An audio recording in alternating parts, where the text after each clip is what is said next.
everyone, it's Miss Terry, and I'm here to talk about my December picks for students in grades 4. We'll start with some fiction, and then we'll do some graphic novels, and then I'll talk about some nonfiction. This first one I'm going to share is called Pax. This is actually the first in a series. Number 2 has just come out. And this is a story about Peter and Pax, and they have been best friends for a really long time. Peter is a boy, and he's had Pax the fox since he was a little kid, and they are pretty much inseparable. Unfortunately, his dad has decided to enlist in the army and tells Peter that he has to let Pax go because he's going to be moving hundreds of miles away to go live with his grandfather. And he does release Pax into the wild, but as soon as he gets to his grandpa's, he feels very guilty and decides that he's going to walk the 300 miles back home to reunite with his fox. Now, this story is told between alternating viewpoints of Peter on his journey, which is very dangerous. He does end up getting injured at one point. He gets taken in by a woman named Vola, who is actually a war vet herself. And it also talks from Pax's side of the story as he waits for his boy to be reunited. So it's called Pax. Camp Murder Face is a little bit in the horror genre, and this is about a cursed summer camp that's actually called Camp Sweetwater, but the locals call it Camp Murder Face because of the strange things that happen there. And it follows two teens, Corin, whose parents pretty much had to bribe her to go, and then Tez, who's has a really bad immune system and he's sick a lot, and he just wants an opportunity to be kind of a normal kid. Well, the two of them kind of get thrown together. And they become friends, and they start to see a lot of strange happenings at the camp, including ghostly faces appearing in the campfire, a murderous shower curtain, and a really ancient lifeguard that seems to haunt the shores along the lake. So the two of them discover the shady past of the camp and decide that they're going to investigate and hopefully undo the curse that has caused all the problems. Again, a little bit on the scary side. You can kind of see the hands reaching out of the water. Unsettled is the story of a girl named Nura who is living what she thinks is the best life possible with her family in Pakistan when her dad announces that they're going to be moving to America, in particular Georgia. Now, she's very unhappy about this. She misses her friends. She misses her life. She ends up making a friend at the local community pool and joining the swim team, but she's very jealous of her older brother, Awais, who seems to be making friends a lot faster and easier. And Nura actually causes an accident that hurts her brother because of his jealousy. And she's trying to figure out how to make a new life in America, come back to the person that she always was, and to do better by her brother. So it's called Unsettled. Finding Juni Kim is about a girl named Juni who also lives in America, and she is Korean, and she is being bullied quite a bit at school where people make fun of her and they make fun of her culture, and there's some other kids that are having the same problems. And when some racist graffiti ends up in the gym, they decide that maybe it's time to stand up and say, this is what's been going on and we'd like it to stop. Now, Juni is worried that this is actually going to cause more problems for her, but then a class assignment has her interviewing her grandparents, and as they talk about the troubles that they had gone through during the Korean War and when they moved to America. She is hoping that she can find the same spirit of being able to stand up for what is right. So it's called Finding Juni Kim. The Winterbourne home for Vengeance and Valor is the first in the series. The second one is actually already out, and this follows a young girl named April who's been in and out of foster care for quite a while. Well, she accidentally sets fire to the Winterbourne exhibit, not really on purpose, but instead of getting in trouble, Miss Nelson actually asks April to come and live at Winterbourne home, which is home to Sadie, who's an inventor, Violet, who's kind of a quiet girl, Tim's her companion, and Colin, who happens to be a former thief. And there's some strange things happening at Winterbourne home. Their heir has been missing for over 10 years. His name is Gabriel. And April and her crew of new friends decide that they're going to try to figure out what has happened to Gabriel, especially as weird things start happening at the house and they see somebody lurking around in the shadows. So this is the first in a series. If you like mystery books, you'll enjoy this. Football Foul Play is a sports fiction book about the Bader Ginsburg Middle School Badgers, who have not won any championship game in over 10 years, but they have a really good team right now. Kenny Romero and Jasper, who is their quarterback. It just seems like if the three of them could work together, they just couldn't possibly lose. Unfortunately, Jasper ends up getting accused of a crime that he did not commit, and he ends up getting benched, and he's their quarterback. So they're trying to figure out a way that they can clear his name so they can get back to winning their championship. So it's called football foul play. A Soft Place is about a girl named Joy Taylor whose life has really been in upheaval. Her dad lost his job, and they end up having to leave their home and move into a very cramped apartment. They can no longer afford the piano lessons that Joy has always enjoyed. She's really just trying to find a new place in her world, and she's just kind of angry at her parents who are constantly fighting about money. She's really worried that they're on the brink of divorce. She ends up meeting a friend named Nora in the apartment, and Nora kind of shows her this hideout where they can go away to escape, and it's in this kind of like in the storeroom in the basement of the apartment. And the two of them there hatch a plan to start a pet walking business. And things are going along really well until she has a falling out with Nora, and her parents do almost get to the point of divorce. And now it's up to Joy to see if she can figure things out. That's called A Soft Place to Land.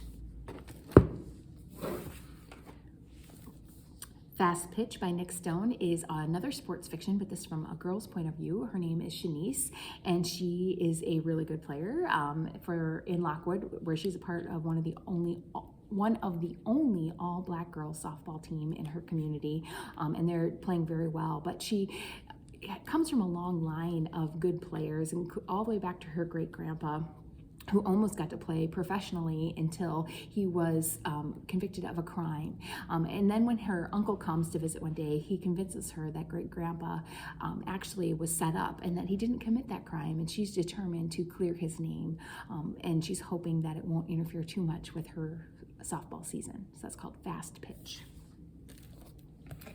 A Babysitter's Guide to Monster Hunting. This one is Beasts and Geeks. It's also a series on Netflix if you've had a chance to see it. And this is number 3 in the series, but I think it's okay if you didn't necessarily read them in order. But Kelly, who's the main character, she's defeated some monsters along the way, and now she's being sent to babysitter boot camp just to kind of finish off her training.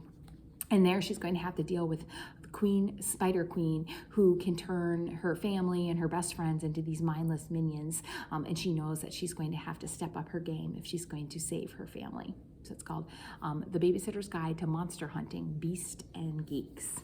And then one more series that has a couple new ones out. This one is a legendary Alston Boys adventure. This one is called The Last Mirror on the Left. And then the newest one is called The Last Chance for Logan County. And these two brothers, Otto and Sheed, are sleuthing all over the place as they go in and out of different dimensions. They're able to freeze time in order to help things along.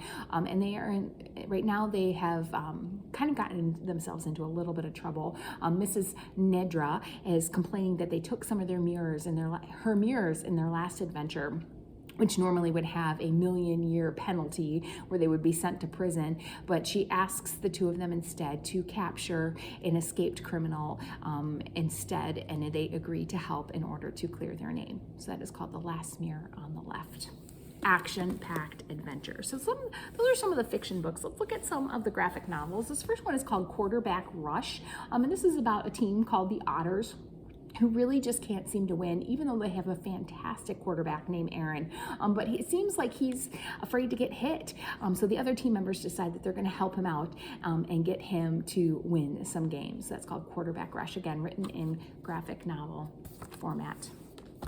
I also have graphic novel of I Survived the Sinking of the Titanic, 1912. Some of you might have already read the book to this. Well, now they have a graphic novel version, and I think we're going to be seeing more graphic novels from this series. But if you like Titanic stories, you definitely will enjoy this graphic novel. This next one's kind of a big one. It's called The Sprite and the Gardener. And this is about a young sprite named Wisteria who kind of is reminiscing about the good old days when the sprites would be responsible for making the flowers bloom. But now that humans have kind of taken that over and like to grow their own flowers, they've kind of forgotten about the sprites. And Wisteria decides that she's going to try to fix that. So that's called The Sprite and the Gardener. kind of written, drawn in that Japanese style of manga. Feathers is the story of Poe, who was born covered in feathers, and he was kind of abandoned in the slums of the maze, which is where he lives. He was adopted by a man named Gabriel, and he's kind of just always slunk in the shadows because of the strange nature of his feathers that people don't really like to see. Well, in the maze right now, there are young children that are going missing, and Poe decides that he's going to try to track down what is happening to these kids, especially when it seems like there's a very sinister man behind it. It's called Feathers. The Cardboard Kingdom is a graphic novel series. Number 2 just came out, about a group of kids that transform their block with cardboard and go on many, many adventures. They use the boxes as costumes. They use it as building forts. And the first one talks about all of adventures that they have using their imagination and the boxes. And then the second one is called The Cardboard Kingdom Roar of the Beast. Just Beyond is R.L. Stine, which is the author of Goosebumps, and this one is called The Scare School. And this is where Jess, Joss, and Marco, that they realize that there's something very strange about their middle school, and it is definitely on the creepy side. And then the last graphic novel I'm going to talk about today is called Newsprints. I thought it would be good just because we just got to see the newsies put on by the high school. And this is a story about a young girl who wants to be a newsie. They didn't really allow girls to do that very often, but she's determined to prove her worth as she solves mysteries in the cities. So that's called Newsprints. The second one is already out as well. Okay, so let's look at some of the nonfiction. This first one is called From an Idea to Lego, and it is a part of a series. You can also do From an Idea to Disney, From an Idea to Nike, and From an Idea to Google. And this looks at some of our biggest, richest companies and talks about how those companies got started. It looks at the very, very beginning of Lego, how they first started going, where their market was, what they intended Lego to start out as, and where it led to today. So if you liked hearing history about big companies, this would be a good choice for you, especially if you're a big Lego fan. If you'd like to know more about the founders of Lego, this is a good choice. A National Geographic Kids book. This one is called Together Forever, True Stories of Amazing Animal Friendships. And you can see the cheetah and the Labrador on the cover. And this book has a variety of different stories of different animals that you wouldn't normally see together, like dogs and birds and, like I said, wild animals and domesticated animals, and talks about their friendship and how they look out for each other. Definitely a feel-good book. How to Be a Math Genius is for you math nerds out there. If you're interested in picking up your math skills and making them even better, this is full of different problems and activities that you can do in order to get even better at math. Kind of take a peek at what it looks like. Okay. And they probably have some concepts in there that you haven't even talked about yet in math class. This next one is called Seymour Simon's Extreme Earth Records, and this looks at all the most amazing places on Earth where things are, like here's the driest place on Earth, it has like the highest place on Earth, the deepest place on Earth, the rainiest place on Earth, and it tells you where all of those locations are. It'd be really neat to do a road trip to see if you could find them yourself. Couple craft books. This one is called Out of the Box, and these are 25 cardboard engineering projects for makers. So if you get a lot of boxes for Christmas and you want to, rather than just throw them away, excuse me, you can create something amazing out of them. And then this one, again, is Adorable Accessories, Paper Creations to Wear. So these are all things that are made out of paper. They have things like a purse, a scarf, and it gives you all the step-by-step instructions on how to do it. Here's a really neat pair of star earrings, and again, those are all made out of paper. Harry Houdini is a biography of Harry Houdini, who was a very famous magician. You know, he started out with just card tricks and sleight of hand, and then he became one of the most famous escape magicians around. And this talks about his life, how he got started, some of the tricks that he did, and what happened to him in the end. So it's Harry Houdini. I do have a choose your own adventure. This one is called Can You Track Down Bigfoot? So this one is a book where you read for a little bit, excuse me, and then you make choices and then turn to that page and you can see if you can find Bigfoot before he finds you. Are You Psychic? Are facts, trivia, and quizzes that you can take in this book to see if you have the ability to tell the future or tell fortunes, or can you see things with your mind's eye? It's called Are You Psychic? It's always just fun to play some of those games. If you're looking for something scary, this one is about haunted prisons and asylums. Now, asylums are places that they used to put people that they would consider crazy or who had mental illness, and they very often are considered haunted, that because unfortunately a lot of bad things sometimes happen there. Same with prisons, and these talk about some of those places in the world. And then the last one I'm going to share with you today, this one is called Ripley's Believe It or Not. Awesome feats, and these are amazing things that people have done and have captured on film for Ripley's Believe It or Not. Let's see, let me find a good one. This one is a garden that was created out of vegetables. It has lots of great pictures and a lot of strange activities that people do for fame and fortune. Always make sure you ask a parent before you attempt any of the things that are in here. Hopefully you can find a book that you'd be interested in.